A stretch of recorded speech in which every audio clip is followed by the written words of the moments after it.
So the secrets about the movement of Emerson Dambudzo Mnangagwa, secret movement in that regard, the secrets are already out, and people know that Mnangagwa is not in the country, but there is something that is happening.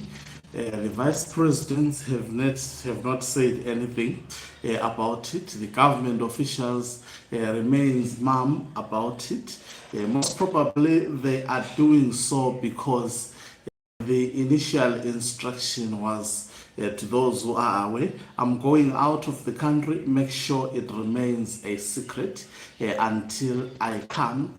Keep all government institutions running as normal as they can. But also there is another angle of this knocking out of Emerson Dambudzo Mnangagwa.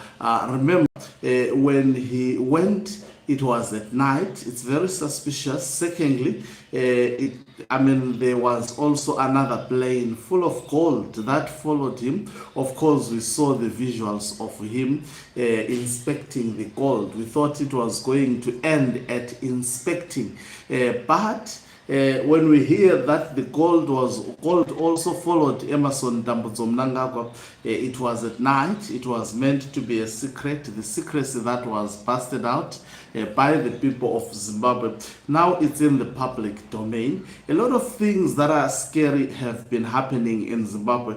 Whilst previous weeks we saw the president of South Africa, Cyril Ramaphosa, also snacking to Zimbabwe and obviously being busted out by the same people who told us that Cyril Ramaphosa was coming to Zimbabwe secretly are the same people that revealed that Emerson Dambudzo Mnangagwa, whilst you were busy sleeping, thinking you have got your president flew out of the country secretly. So no protocols were followed. Greetings and welcome to your channel, the Hlonipani Global News. If you're watching us for the very first time, please do remember to press the red or black subscribe button so that next time when we beam live, you become the very first one to watch us. So, is this knocking out an ordinary one? Definitely it is not an ordinary one.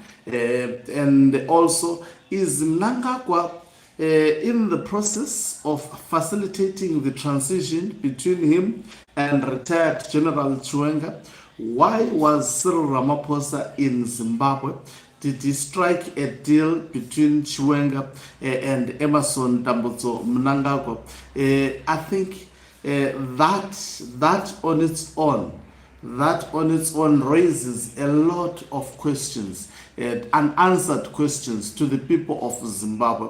There is high probability, in my view, but the question is, we know when he wants to sell the gold, he has his runners, the likes of Wicknell Chivayo, the likes of Scott Sakupwanya. This time around, he wanted to get everything by himself because, when runners are doing the jobs, after selling, they have their fair share. He also gets his fair share. Maybe he wanted all of it. But why? Because this is the man who has accumulated a lot of wealth since coming into power in 2017. Why will he decide at night? And his wife, I strongly believe so, they just get out of the country in a manner they have done. Yesterday, we saw his motorcade appearing at State House, but he was not there. It was paraded obviously by the group of propaganda called Baragashi, but it's quite clear he is not in the country, unless maybe if he came last night or early in the early hours of the morning, because we are told this is not the first time such incidents have happened. But it's mind-boggling in Zimbabwe. Such a very strange, extraordinarily strange event takes place in a country. They don't demand answers about the whereabouts of their head of state. And why did he fly with their gold? No one is actually standing up to raise these pertinent and fundamental answers. Why would the president fly the gold of the nation? And are we in a period? And if you look at the event that was carried out, I mean, the moment this was revealed for the outgoing Chief Justice, former Chief Justice Luke Malaba, and the toasting that was done there, everything appeared normal, but that is what made everything clear that the man is not at home. Indeed, the news that came out that particular morning were true, but there is no one who wants to own up in terms of actually entertaining the members of the public who are raising these questions as to where the president is. Is it a transition? Those who are part of the Chiwenga faction, they have said there is absolutely no transition and there won't be any manipulation of the current situation. There won't be any takeover because Mnangagwa is out. They will do it at the appropriate time. This is definitely not the appropriate time. That is the message that we have got. So loud and clear. So there is an anticipation that he will come back. Some revealing that it's not the first time. It's just that this time around he was caught. There are several times he has actually flown out of the country in the middle of the night. Only to come some days also early morning. So it's something, it has been. So you get to see that we have got a president who is a criminal, if one can actually put it or attest it. This is a criminal. It's not an ordinary president who can just fly out of the country in the middle of the night. And no government speech, no explanation. And this goes to explain how Mnangagwa underrates and take for granted the people of Zimbabwe. And also it exposes the docile nature of the people of Zimbabwe. If it was in a country like South Africa, I can tell you people would be out there in the streets demanding answers. Where is our gold? Of course, we don't care about you, but where are you taking our gold to? We need accountability in terms of our gold. Give us back our gold. But guess what? There is absolutely nothing that is happening. The country is quiet. It's as if there is absolutely no event that happened. It appears the Sangoma of Emmerson Mnangagwa is so strong, and the demons that are controlling Zimbabwe, they are so strong. They make the people to be docile, move with life as if everything is normal. There are no people in this world who are embarrassed as the people of Zimbabwe. The standard of living, to eat a breakfast in the morning is actually a luxury. Some families only get 1 meal per day in Zimbabwe. The situation is treated normal, whilst very, very few groups are the ones who are actually enjoying the gold that must be enjoyed by each and every Zimbabwean. That gold is only enjoyed by a few, and people just situation as normal, as if there is absolutely nothing that happened. So is it a transition? I don't think so. But also it may be to some extent, because remember, when it's happening, they won't tell you. Remember during the November 2017, when we heard that the military was making moves in Harare, it was explained why the military was making moves. When people were actually hunted down in Harare, it was not explained what exactly was happening until Sibusiso Moyo, SP Moyo, that night, I think it was in the middle of the night, he also had to make that pronouncement. But I must tell you, it's really, really scary what is happening in Zimbabwe, and also mind-boggling that people are not actually asking these tough questions and demanding answers on what is happening in Zimbabwe. Normal and sane people should be demanding answers at the moment, because you can't have a president snacking out, and people are just quiet. It's business as usual. The thing about Zimbabweans, when they hear a story, hey, you want to be like so and so, and then you are attacked left, right, and center, and it's like a crime that you are one of the first persons to actually break out that story. And that is indeed, a president who actually goes out of the country in the manner Emerson Mnangagwa did, is a president who is running away. If you are staying at your home and in the morning, your parents, when they wake up, they discover that you just took some stuff, some properties at home which did not belong to you. You traveled to another country. They hear rumors about that.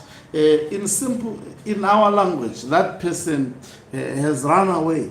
It's running away from your country. And this is what exactly Mnangagwa did. As of last night, Belarus was indicating that the man was there and he appeared without the scarf, for the very first time. It was quite interesting. So he appeared without scarf, and the pictures that were shown. It's not the it's not the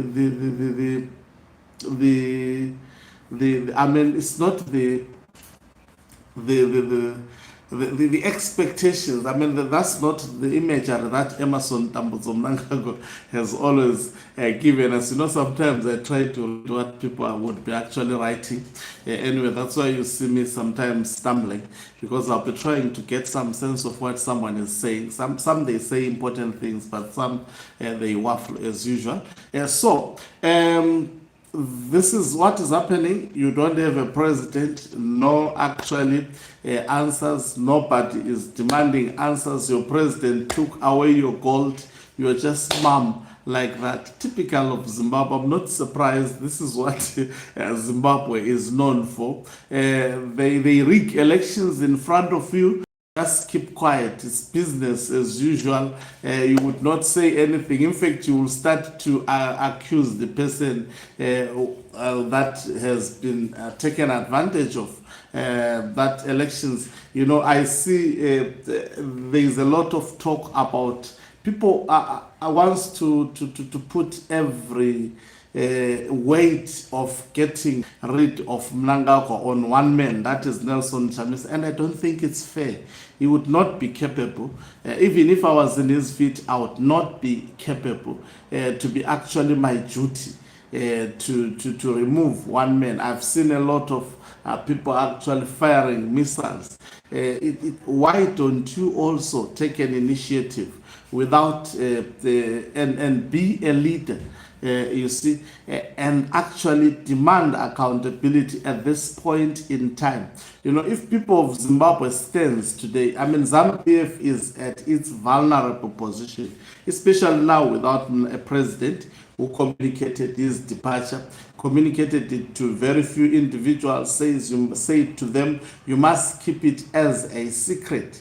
But that secret is already out. It was uncovered. I think the timing was so very poor, because there was going to be an event which was supposed to officiate, and that became quite clear to the people of Zimbabwe that Mr. Jones had actually flown away with the gold for the people of Zimbabwe. So it's a story that will continue checking until the man is back. Maybe he's back. If he's back, we'll let you know that he is finally back. I'm interested now that we know that he's in Belarus. When he comes back, will actually the normal protocols that are accorded to a president be done? receiving back, taking into consideration that he evaded those protocols when he was flying to Eastern Europe. People say he's in Belarus, but we understand he was supposed to go to Russia and then later to Belarus. So it makes sense because Wednesday, that's when he flew away. Most probably he arrived in Russia, spent some time in Russia. Yesterday we saw Belarus telling us that he is there for a short working visit. So there is high probability if he crisscrossed these two countries, but maybe he would love to be known that he was in just one of those countries, because I think making this visit secret, he knows even the global community would be looking at what exactly, because I can attest to you the closeness that Belarus and Russia are now building with ZANU-PF.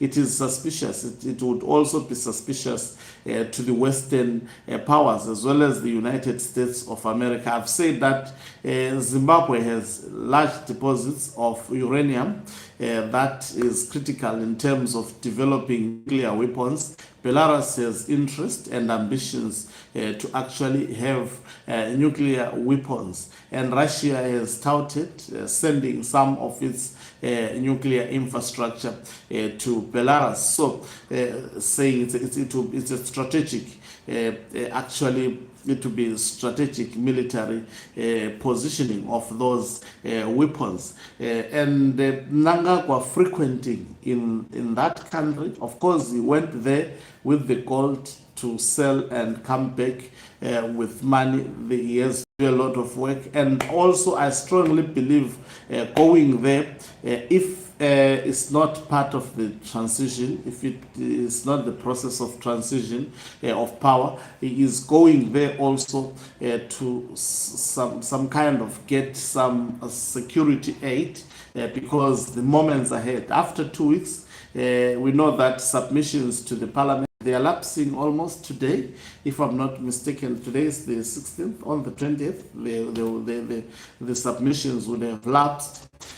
So make your submissions whilst it lasts, even if it's 2 lines that you opposed to constitutional amendment bill number 3. It will make a difference. You can just do it through sending an email via the Parliament of Zimbabwe. So these are factors, these are most probably the reasons why the man is out of the country. Thank you very much for watching us. If you are watching us for the very first time, please do remember to press the red or black subscribe button, so that next time when we beam live, you become the very first one to watch us. You can financially support this channel by pressing the join button and be part of our members who are the heartbeat of this channel. You can equally do so by pressing the thanks button and send us stars. Okanqubu Mhlabane is signing out. Let me love and leave you. Let's meet on the other side of the live broadcast.